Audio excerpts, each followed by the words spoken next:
Anybody that was practicing African spirituality was always conquered.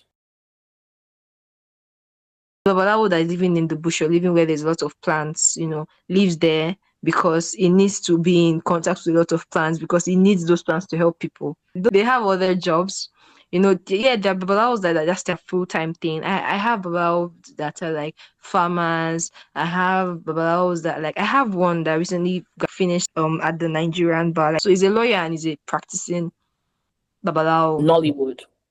I'm going to talk about my own experience. So growing up, I watched a lot of Nollywood movies. And in the Nollywood movies, there was always this repetitive storyline where the person who was, that goes to the native doctor. First of all, native doctors were always bad people because native doctors were always doing juju to hurt or, make somebody's body parts swell up or give you leprosy or whatever. So my introduction to native doctors was that of oh, these are bad people. Whatever is happening in that shrine is for evil. It can never be for good. Also, if you notice in the storylines, I'm sure you guys noticed, but I'm just talking about my experience. What I noticed in the storylines also was anybody that was practicing African spirituality was always conquered.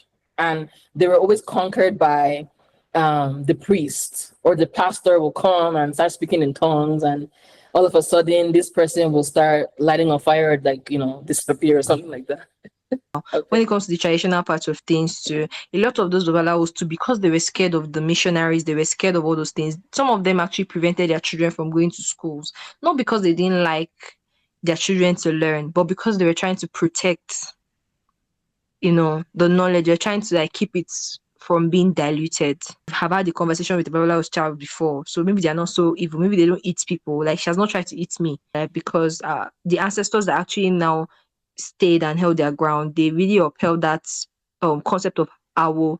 Awo is something that alludes to secrets, right? So babalawo is practically the father of secrets. So we just have to look at positives, and just try to not let the negatives affect us. That's what the Sheshe community has been doing for the longest time.